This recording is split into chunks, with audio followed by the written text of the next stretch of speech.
자, 오늘은 우리나라 헌법의 기본 원리에 대해서 배웁니다. 오늘 배워볼 학생부표를 봅시다. 헌법의 기본 원리를 헌법 조항에서 찾아 제시할 수 있다.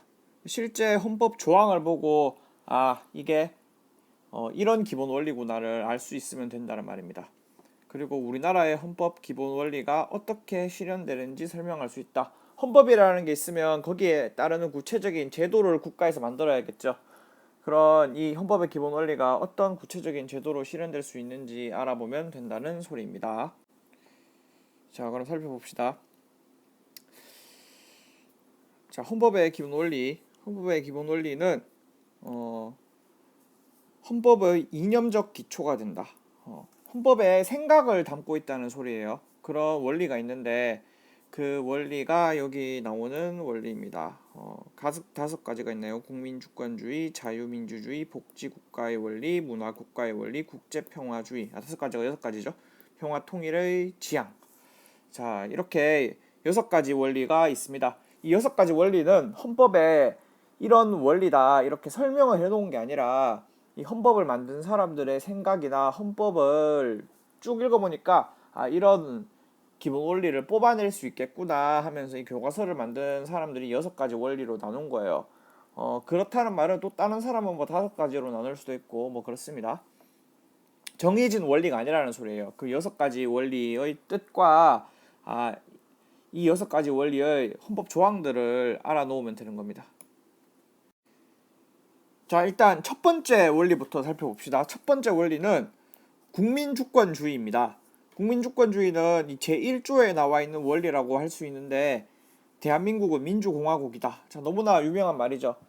대한민국의 주권은 국민에게 있고 모든 권력은 국민으로부터 나온다. 대한민국의 주권, 이 주권은 뭐냐면 국가 의사를 결정하는 힘입니다. 국가의 뜻을 결정하는 힘인데 그게 국민한테 있다는 거죠. 그렇기 때문에 국민들이 선거에서 국회의원도 뽑고 국민들이 선거에서 대통령이 뽑고 그런 국회의원이나 그리고 뭐 대통령의 힘이 국민으로부터 나온다는 거죠. 자, 그러면 이런 원리가 실현되려면 어떻게 돼야 되냐? 국민들한테 정말로 실질적인 힘이 주어져야겠죠. 대표적인 게 이제 참정권인 거죠. 국민들이 정치에 참여할 수 있는 권리, 투표를 할 수도 있고 또 내가 대통령이나 국회의원 선거에 출마할 수 있는 그런 권리가 주어져야겠죠. 그리고 이제 이런 국민주권주의가 제대로 구현되려면 국민들의 생각을 들어봐야 되잖아요. 그렇기 때문에 언론, 출판, 집회, 결사의 자유를 보장하고 있습니다. 언론은 뭐 신문 그리고 TV, 뭐 기타 뭐 잡지 뭐 등등을 통해서 이제 국민의 뜻을 전달해주는 그런 매체를 언론이라 그러죠. 그리고 출판은 그 도서입니다. 집회, 시위를 말하는 거죠. 결사는 어떤 단체를 만들 수 있는 자유입니다. 우리나라는 이런 국민주권주의를 실현하기 위해 직접 민주주의를 하지 않고 대의제를 채택하고 있죠. 그리고 이런 대의제가 기본이지만 때로는 국민투표 같은 거를 통해서 직접 민주주의를 도입하고 있기도 합니다. 국민투표는 이제 헌법을 개정하거나 아니면 대통령이 나라에 중요한 일이 있을 때 국민들의 의견의 찬반을 물어보는 국민투표를 실시할 수 있습니다. 자, 두 번째 살펴볼 원리론 자유민주주의입니다. 이 자유민주주의는 앞에서 살펴본 국민주권주의랑 친구 같은 관계인데요. 이 국민주권주의를 구체적으로 구현하기 위해 우리나라는 자유민주주의를 채택하고 있습니다. 자유민주주의는 자유주의와 민주주의를 합친 말인데요. 민주주의는 우리가 익히 배웠었죠. 자유주의는 개인의 자유를 다른 어느 무엇보다 중요하게 생각하는 그런 사상입니다. 그렇기 때문에 국민들의 의사 표현이나 아니면 국민들의 어떤 정치적 행동이나 이런 국민의 뭐 사상, 신념, 종교 뭐 이런 거를 자유롭게 보장해 줘야 된다는 그런 사상입니다. 실제로 우리 그럼 헌법에는 어떻게 구현되어 있는지 봅시다. 자, 일단 헌법 맨 전문을 살펴보면 자유민주적 기본 질서를 확고히 한다는 말이 돼 있죠. 그리고 제4조를 보면 역시 자유민주적 기본 질서에 입각해서 통일을 추진하라. 우리나라는 통일을 하더라도 자유민주적 기본 질서에 입각해서 통일을 해야 된다. 이렇게 규정하고 있죠. 그리고 제8조 정당은 민주적으로 이렇게 운영되어야 된다. 국민의 자유를 보장해주고 억압하는 게 아니라 민주적으로 운영되어야 된다. 뭐 우리나라는 나치 같은 정당을 만들어서 안 된다는 그런 소리죠. 뭐 여기뿐만 아니라 이제 국민의 기본권에 규정되어 있는 그런 국민의 자유에 관한 내용이 다 자유민주주의에 포함되는 내용이라고 할 수 있습니다. 이렇게 자유민주주의를 구현하기 위해서 우리나라는 일단 국민의 기본권을 못 박아두었죠. 헌법에. 국가가 함부로 국민의 자유를 침해하지 못하도록. 그리고 권력 분립, 법치주의 이런 걸 통해서 국가 권력을 제한함으로써 국민의 자유를 지키고자 하는 거죠. 그리고 복수정당제. 복수정당제가 왜 자유민주주의랑 연결이 되냐면 국민의 사상의 자유를 다양하게 보장해 줘야 된다고 했죠.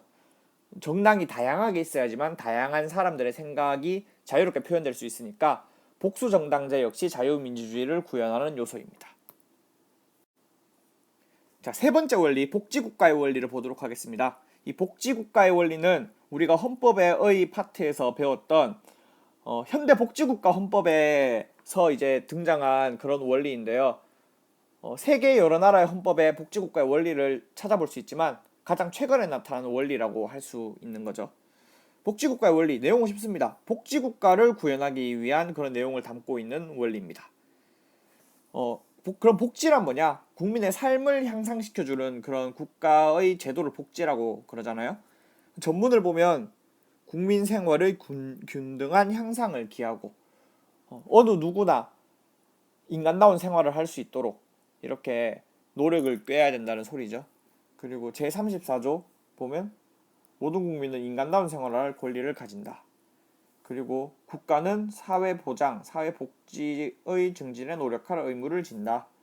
제119조 요 원리가 우리 흔히 경제민주화 조항이라고 부르는 그런 원리인데요. 국민 경제의 성장 및 안정과 적정한 소득의 분배를 유지해야 된다. 이제 국가가 때로는 국가 경제에 간섭을 해서 이 국민들이 고루 잘 살도록 이렇게 조정을 해줘야 된다는 말이죠. 자, 그럼 구체적으로 어떻게 구현되느냐? 복지에 관한 모든 그런 내용이 다 이 복지국가의 원리를 구현하는 내용이라고 할 수 있습니다. 일단 우리 헌법에 사회권이라는 기본권, 사회권 인간답게 살 권리 그게 보장되어 있죠. 그리고 각종 사회복지 정책 이거는 크게 세 가지로 나누어 볼 수 있습니다. 사회보험, 공공부조 제도 그리고 여기에는 안 나와 있는데 사회복지 서비스 제도 이렇게 크게 세 가지로 볼 수 있는데요. 그럼 각각 뭐냐? 사회보험은 국가가 시행하는 보험을 말을 합니다. 의료보험제도, 국민연금제도 뭐 이런 것들이 있고요. 공공부조제도는 국가가 저소득층 국민에게 경제적인 지원을 해주는 제도를 말을 합니다. 대표적인 게 기초생활보장제도죠. 그리고 뭐 기타 최저임금제 이런 소득재분배 정책. 소득재분배 정책은 이제 저소득층과 부자의 간극을 메워주는 그런 정책인데요. 뭐 대표적인 게 뭐 여기 뭐 조세, 보조금 정책 등이 예시가 되어 있습니다. 세금을 걷는 게 왜 소득 재분배냐? 부자는 많이 걷고 저소득층은 적게 걷기 때문이죠. 그렇게 해서 복지 정책을 시행하면 저소득층과 부자의 차이가 메워지는 거죠. 보조금은 이 공공부조 제도를 말을 합니다. 자, 그리고 문화국가의 원리를 살펴보도록 하겠습니다. 문화국가의 원리는 이 복지국가의 원리랑 뭐 나눌 때도 있고 안 나눌 때도 있는데요. 이 교과서에서는 이렇게 따로 분리해서 나눠놓고 있습니다. 문화국가의 원리는 복지국가의 원리랑 묶을 때도 있는 이유가 뭐냐면 이제 똑같이 인간다운 삶을 보장해주기 위한 그런 측면이 포함되어 있는 거거든요. 왜냐하면 문화가 인간의 삶을 윤택하게 해주는 측면이 있는 거니까요. 자, 그럼 문화국가의 원리 보도록 하겠습니다. 문화국가의 원리는 국가가 문화를 보호하고 문화활동의 자유를 보장해야 된다. 그런 원리입니다. 그렇기 때문에 우리 국가가 이제 문화재 같은 것도 국가 돈으로 관리를 하고 그리고 교육도 시켜주고 학문도 연구하도록 지원해주고 그렇게 하는 거죠. 자, 헌법 내용을 살펴보면 제9조에 보면 국가는 전통 문화의 계승 발전, 민족 문화의 창달에 노력해야 된다. 뭐 이런 말이 있습니다. 그리고 봐야 될 게 의무교육 제도죠. 이 문화를 풍성하기 위해서 국가가 의무교육 제도를 시행하고 있죠. 근데 이 의무교육 제도는 근데 복지국가의 원리에 넣어도 되는 그런 원리란다. 제도입니다. 자, 그 다음 국제평화주의를 살펴보도록 하겠습니다. 국제평화주의, 뭐 이거는 따로 뭐 공부할 것도 없습니다. 평화를 지향해야 된다는 말이죠. 뭐 항구적인 세계평화, 국제평화 유지, 뭐 이런 것들을 해야 된다는 겁니다. 자, 여기서 살펴봐야 될 게 우리나라는 침략적 전쟁을 부인하고 있습니다. 우리나라는 어떠한 경우에도 다른 나라를 쳐들어가는 그런 전쟁을 할 수 없다, 못 박아두었죠. 그럼 전쟁 아예 못하냐? 그건 아닙니다. 방어적 전쟁은 할 수 있는 거죠. 그리고 우리나라는 국제 법규를 존중하고 상호주의 원칙을 따르고 있다. 상호주의 원칙은 뭐냐면 이제 상대국이 그렇게 보장해주면 우리도 그렇게 보장해줘야 된다. 뭐 그런 의미입니다. 쉽게 말하면 뭐 same same 뭐 이런 거죠. 자, 평화통일 지향 이것도 너무 쉽습니다. 우리나라 평화적인 통일을 지향해야 된다는 그런 원리입니다. 그래서 우리나라 대통령은 평화통일 정책을 추진해야 합니다. 뭐 그렇게 해서 있는 게 통일부죠. 뭐 그리고 이제 북한 동포에 대한 인도적 지원, 그리고 뭐 남북 교류, 군사적 긴장 완화를 위한 남북 간 대화 이런 거를 헌법에 구현해 놓고 있습니다. 자, 이상으로 헌법의 기본 원리 6가지를 살펴봤는데요. 이 단원에서는 이 6가지의 원리의 개념, 이 원리가 이런 것을 의미한다. 뭐 이 정도를 알아놓고, 그리고 헌법 조항을 외우지 말고요. 헌법 조항을 보면서 이 헌법 조항은 이런 원리에 해당할 수 있겠구나를 한번 살펴보세요. 교과서 맨 뒤쪽에 있는 헌법을 보면서 그리고 이 헌법 원리를 실현하는 구체적인 조항은 조항이 아니라 구체적인 제도는 이런 게 있다.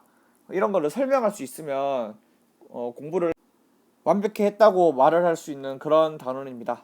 자, 그럼 수업 시간에 봅시다.